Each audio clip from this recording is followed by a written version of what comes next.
Hello and welcome to Into the Woods with Holly Worton. This podcast is all about our journey into the woods of ourselves, getting to know who we are, where we are, and where we're going in life, so that we can create the life that we want to live. It's about deepening your connection with yourself, taking inspired action, and really trusting yourself and your intuition. It's also about mindset. Our beliefs are such an important part of this journey, and there are so many ways for us to change our mindset so that we can more easily live a life of expansive joy. This podcast is also about going literally into the woods and spending time in nature, and how that can help us on our own personal journey of self-knowledge. Thank you so much for joining us today. Now let's get into this week's episode. Hello, adventurers, and welcome to the Into the Woods podcast, episode 443. This is your host, Holly Worton, and I'm back with another solo episode. Today, I'm going to talk about injury, and when injury keeps you from your adventures. I've been reflecting a lot on injury lately and how it's shaped the last year or so of my life.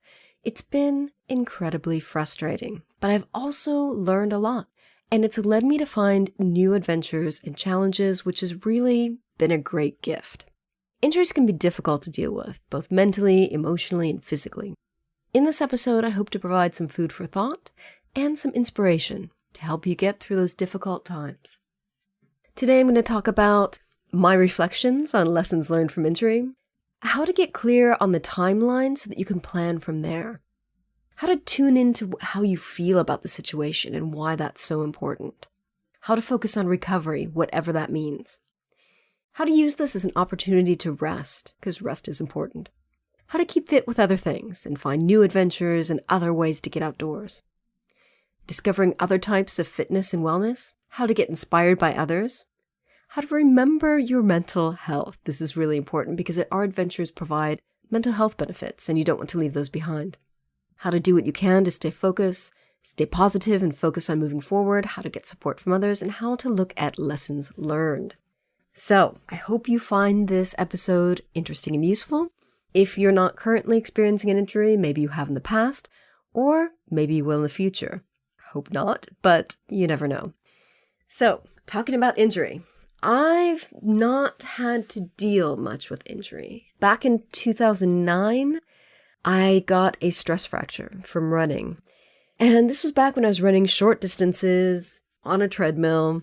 I wasn't running more than a half an hour or 45 minutes at a time. I was running faster than I do now, but it was a treadmill. And I would go to the gym 6 days a week. I would run on the treadmill, I would do some strength training.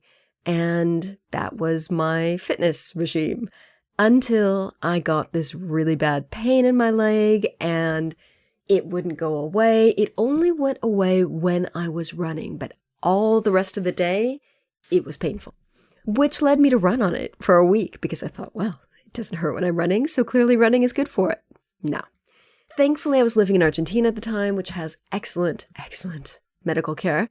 So I went to a doctor and he sent me for an x-ray, but also an MRI. And it was the MRI that showed that I had a stress fracture. And I remember going back to the doctor with the results from this. And he said, oh, yes, it confirmed my suspicions. You've got a stress fracture. So now we've got to focus on recovery. And I remember saying to him, well, how long is this going to take? Like, how long do I have to take a break from running? And he said, I don't know. It really depends. And I said, well, give me a ballpark figure, like a month. And he just laughed at me. And it ended up being a year before I could run without pain. And that was really, really frustrating to me. So that was really a lesson in patience. I'm honestly not sure what I could have done differently to prevent the injury. I guess maybe not running 6 days a week. Because I remember that was another thing when the doctor was asking me what I did, what I was doing for exercise, what might have caused this. And I said, nothing. I'd run on the treadmill 6 days a week. And this was also a time in my life when I was living in Argentina. I was kind of dividing my time between Buenos Aires in the north and Bariloche in the south. And when I was living in the south, I would go snowboarding a lot. So that, I guess, that involves a bit of stress on the leg as well. I don't know. So I think it was the combination of snowboarding and almost daily running that led to it. But more than anything, I think that was lesson in patience. And then in December of 2020, I fell and injured my shoulder. And this was a really long recovery, but it didn't need to be. And I think that's my biggest lesson from this, and that is get good medical care from the start. Don't mess around. And if you don't get the medical care that you need, go somewhere else and just pay for it. It's an investment. However, it was also a lesson in finding new adventures. It was an adventure in getting back to running ultras, something that I never thought I was capable of. And that was a really great alternative. So I do think I made the most of my downtime in terms of finding new adventures, but recovery could have been a lot faster if I just found a good doctor from the start. So those are my lessons. So I think the first thing to do is to get clear on the timeline for recovery and then plan from there. And of course, recovery, how long is that going to take? Most doctors probably will be able to give you a range of weeks, months, or they might not. Or they might not want to because they might not want to get your hopes up. I don't know. But do your research. If you can't get a clear guideline from your doctor or your healthcare professional, do the research to see how long it takes to recover from that kind of injury. And then plan from there. So is this going to be a short-term recovery? Are you going to be out for a couple of weeks, a few weeks, a month, several months, a year?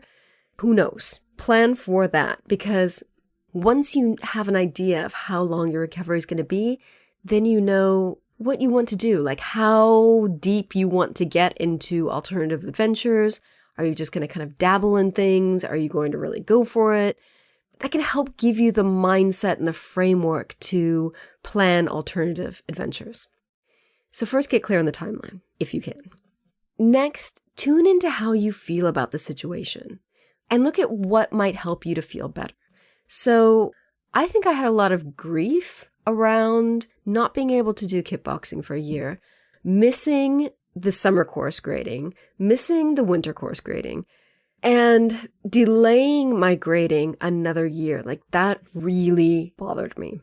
It bothered me because I set very clear goals for myself and I get excited about them. My black belt grading had already been delayed a year because of COVID. It was now delayed another year because of my shoulder. All the people that I had done my gradings with all throughout the first 5 years of my training were doing their gradings. They were getting their black belts. I had this kind of dream of all of us doing our gradings together, and it would have been really beautiful and just a fun challenge together. And it was really disappointing to see them moving towards their goals and achieving their goals and me not being able to do that with them, just because we had had such great experiences grading together in the past. It was just disappointing. And I think there was a lot of grief that I didn't acknowledge. And I think acknowledging that grief is really important. The disappointment, the frustration, really tune into how you feel about the situation. Because if you just push it down and don't acknowledge it, I think that makes it worse. Maybe journal about it, write about it.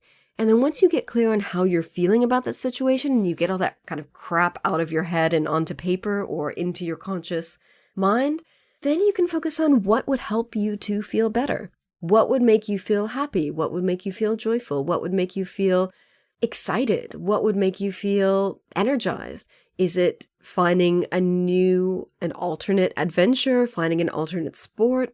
Get clear on that. Travel, maybe, if you can. Just make a list of all the little things and the medium things and the big things that might help you to feel better. And I think it also is helpful to identify how your previous sport or adventure or activity made you feel. So what do you get out of the thing that you can't currently do? So kickboxing, it obviously is a great fitness opportunity. It's, good exercise. It's exercising with friends. It's challenging. What else can you do to fulfill those feelings? And that's something that I didn't do. And I think it would have been really useful for me to acknowledge exactly what I get from kickboxing in addition to the physical benefits from it and find new ways to satisfy those needs and get those feelings. So that's another thing that's useful to journal on. And then focus on recovery, whatever that means, whether it's physical therapy, sports massage, going to a doctor, getting a surgery, recovering from surgery, whatever that means. Really focus on recovery. If you've got exercises to do, be sure that you do them. Put it in your calendar, write yourself a note and hang it on the wall. Like, do the things that you need to do to recover. And use this as an opportunity to rest. So I've done a lot of training, I've done a lot of running, I've done a lot of long distance walking, and I've also done a lot of resting. So I started doing my monthly camping trips in fall of last year, and that was really useful. It was really helpful. It was really benefiting my mental health. I would go on a run every day, but I would also rest for hours every day, and that was really, really important. And I've also had like lots of weeks of just rest where I wasn't even running. So use this as an opportunity to rest. Rest is a great way of recovery. Get some extra sleep if you can. Sleep is good for recovery. So focus on rest. Give yourself permission to rest. And I think that's something that can be really challenging, especially if you can't do the thing that you want to do. You think, oh, well, how am I going to rest? I need to be doing something to make it better. And sometimes rest is one of the most important things you can do to make it better and to recover. So think about how you can keep fit with other things. So cross-train. So like me, my shoulder was a problem, but my lower body was fine. So running was perfect. Walking was perfect. Anything involving the lower part of my body was perfect. So I focused on that and I did that. So think about where your injury is. If your injury is in the lower part of your body, then work out the upper part of your body. Discover other types of fitness and wellness and maybe work on your weaknesses. So strength training, if you've never focused on strength training, maybe now's the time that you can do that. Again, working on the part of your body that's not injured. If you can do some kind of aerobic fitness, do that. If stretching is what you can do, do that.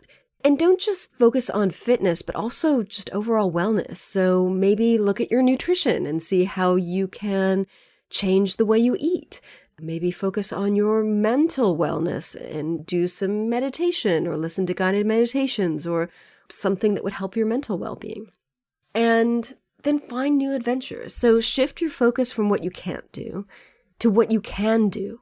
And that's a massive mindset shift that is super, super powerful. So for me, I couldn't do kickboxing. It was really frustrating. It made me really angry. But I could run, and I could run increasingly longer distances, and I could eventually run ultras. And wow, that was pretty amazing, and that made me feel really good about myself. So even though I was really frustrated, the fact that I could run these long races made me feel better. So the day that I did my ultra, my 100K in July, was actually the weekend of the summer course when I could have been getting my black belt. And so that was actually really nice because instead of focusing on, oh God, I can't do the thing I really want to do this weekend, I can keep my mind occupied with something new and exciting and fun and challenging and difficult and satisfying. So find new adventures that will shift your focus from what you can't do to what you can do. Do not underestimate the importance of shifting that mindset. It's massive. It's massive. Find other ways to get outdoors. So even if your adventure of choice isn't necessarily outdoors, so kickboxing isn't outdoors, it's indoors, except during COVID when we had some classes outdoors sometimes, getting outdoors can be really helpful. You know, it's really good for your mental well-being, your mental health. So get outdoors, get in the sunshine if you can, get in the fresh air, go for a walk, do something, do whatever you can outdoors. If you can't, like if your lower part of your body's injured and you can't walk or run or get outdoors in that way, can you maybe sit outside in your garden? That's really helpful as well. And get inspired by others. So this is something that I've talked about a lot over the last year, but about a year and a half ago, my husband and I really got into watching YouTube videos and films and about ultra runners. And that was what inspired me to think, oh, I wonder if I could do this myself. So watch videos about other people having other adventures. And, you know, maybe watch a variety of videos or films. Maybe look at people who are doing climbing or hiking or canoeing or whatever. Things that maybe you might never do, but there's other people's stories can serve as an inspiration for you. And as I've said before, remember your mental health because adventures provide mental health benefits as well as physical health benefits. And it's important to boost your mental health in whatever way you can. Because again, you're probably going to be frustrated and angry and annoyed and just upset in general about your injury. So remember your mental health. Do what you need to do to boost your mental health. So that could be meditation again, whether guided meditations or just meditating on your own. It could be seeing a mental health care professional if you need to. It could be socializing with people, with friends, family, if you haven't been able to see them. For a while during COVID, when we didn't even have in-person classes, a group of women and I from kickboxing started having video chats. We would get on, I think it's whatever the Facebook chat thing is, and we would all get on video, and once a week when we would normally have class, and we would talk. And that was really useful. So hanging out with the people that you used to do your adventure with virtually, that can be useful as well. And that can really help mental health and help you to feel like you are still part of that community, even though you can't be there physically.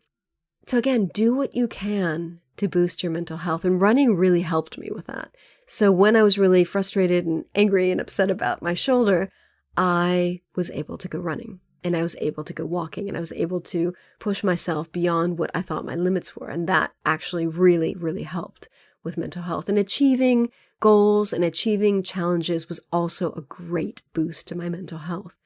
And just seeing myself every week, pushing myself further and further with my running. When I started, I could only run a half an hour. And then from there, I got to 100K, which took me 17 hours and 32 minutes. So there was a huge achievement, but every week I was achieving little things. Every week I was doing a little bit more. And that was really, really beneficial to my mental health.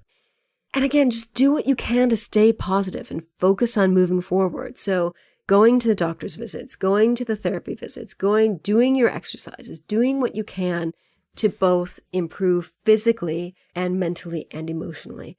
And maybe journaling on a regular basis, seeing what you need to stay positive, maybe focusing on self-care, whatever that means. Again, my camping trips were just an amazing solution to the stress and anxiety of this year.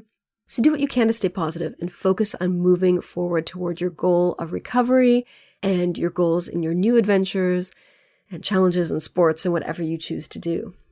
Now, getting support from others, as I said, is super, super useful. So whether that's having Zoom video calls with friends or catching up for a coffee or a tea with friends or social media or getting support from friends, family, others in whatever way you can is also really, really useful.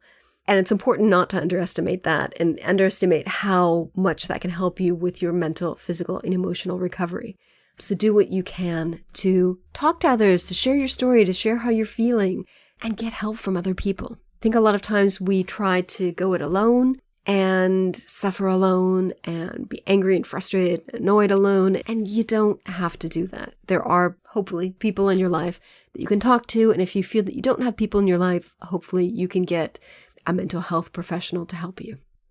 And finally, I think it's really important to look at lessons learned. I think anytime we have a setback in life, anytime we have a disappointment in life, anytime we have some crap happen to us in life, I think it's really useful to look at the lessons we've learned from that situation, because I think that's another way of shifting our mindset from what we don't want to what we do want, what we did get out of it. And I think there's always lessons learned that can help us in the future. So learn how to prevent this type of injury and others in the future. So, again, with my stress fracture, I don't know how I could have prevented that. Again, I guess doing less impact training on my leg. However, I was running 45 minutes, half hour, 6 days a week. Now I'm running not 6 days a week, but much longer distances. So I don't know. But I am very mindful of the possibility of a stress fracture and how I can avoid it in the future. It's something that I'm always aware of. I'm always kind of paying attention to, if I ever have like a twinge in my leg or, am I doing too much? Like, it's definitely given me kind of a new awareness of how I use my body and how I don't want to overuse it, which I know sounds ridiculous since I'm running 100K races, but here we are. My shoulder, how to prevent this type of injury in the future. It was a stupid, stupid fall. It was the kind of thing, like seconds before I fell, I was thinking I shouldn't be doing this, and I kept doing it, and I fell. So yeah, that was a big lesson learned. It was something I won't ever do again. I'm going to be very careful and not slip and fall like that in the future. So think about how you gave yourself that injury, how you acquired the injury, and how you can avoid that injury in the future. And then also look at other types of injuries that might happen. So running, what kinds of injuries can happen from running, or whatever sport or activity it is that you do. Look at what kinds of injuries other people have had. This is not to be paranoid about, not to worry about. It's just to be aware that these are some of the types of injuries that can happen, and hopefully it won't happen to you, but it might, so that you can pay attention to the warning signs in your body and avoid those injuries before they happen. Other lessons learned you might be able to learn. Get good recovery care. So this is the thing that really annoys me with how I handled my shoulder. First, I didn't realize how bad of an injury it was. So I first went to my sports, first I waited like 4 months and did nothing. And then I realized it wasn't getting better, it was getting worse. And that's when I went to my sports massage therapist woman who's been really good in the past for hip pain that I've had. Went to see her. She was the one who said, stop kickboxing for a couple weeks and, let's focus on this. That wasn't getting better. For a while, I couldn't get in to see her, so I was seeing this other local massage woman who was really knowledgeable, really helpful, but that also wasn't helping. Then I started seeing an acupuncturist who was fantastic. Like when the pins were sticking in my body, like my shoulder felt better, I didn't have pain, I had better range of motion, but then it would go back to normal, or the new normal, the injured normal. And, it wasn't until 6 months after the injury that I got an MRI that I paid for privately because I couldn't get one through the NHS. And then I still sat on that diagnosis where it was a torn tendon. And I didn't go to a private doctor until 9 months after the injury, at which point I saw a private doctor. He knew exactly what I needed to do. I did it, and my shoulder magically got better. So I wish I had just done that from the start. I mean, hindsight is 20/20, but I wish I had taken the injury more seriously. And I hope if I ever have an injury again, I will take it more seriously and get physical health care, medical care that I need. So get good recovery care. Evaluate all the options. If you're not happy with what you're getting, go somewhere else. Do what you can to get proper professional recovery care. Again, look at what you've learned from this experience. So I've learned take care of it sooner than later. And I've also learned to find alternative adventures. So look at your own lessons learned from your injury. What have you learned from this experience? Have you taken advantage of that time off and learned something new and done something new and experienced new things? What have you learned? I think there's always learning opportunities in every experience, no matter how crappy or unpleasant. So look at that and really allow yourself to get something out of this experience, because injury, it's crappy, but we can use it to do other things. We can use the recovery time to learn new things and do new things and try new things and grow in different ways and have new adventures and do different things. So I think there definitely are ways that we can turn injury into opportunity, but I think we need to really be clear on what we want to get out of our recovery time. So I hope you found that interesting and useful. I think that's pretty much all I have to say about the topic. I hope that you are not dealing with injury or do not in the future, but if you do, I hope this was useful to you. Please drop me a line. Let me know what you thought of this week's episode. You can email me at holly@hollyworton.com or find me online and get in touch there. If you enjoyed this episode, you might want to check out some of these related episodes. 436, I talk with Tori Joy Geiger about how to have outdoor adventures when you've got a chronic illness. 434, I talk with Walker Brandt about how nature and the outdoors can help us heal from trauma. 352 is a solo show. I talk about how to handle life in uncertain times. 350, I talk with Cara Wilde about how to get help from nature in uncertain times. 382, I have a solo episode about how to know your why for your outdoor adventures and why that's so important. And I think when we know our why, like why are we doing kickboxing? Why are we doing running? Why are we doing this other thing? Then we can get our needs met. even when we can't do those things. So thank you so much for listening. Remember to visit hollyworton.com/443 for the show notes on this episode. Thank you so much for listening, and happy trails to you. Thanks so much for listening to Into the Woods with Holly Worton. You can find more information about today's episode, including links for topics that were discussed, at hollyworton.com. That's HOLLYWORTON.com. If you'd like to connect with other listeners and get support on your journey, I would love for you to join my private community on Patreon. That's patreon.com/Holly Worton. That's patreon.com/Holly Worton. Thank you so much for listening, and I look forward to seeing you next week.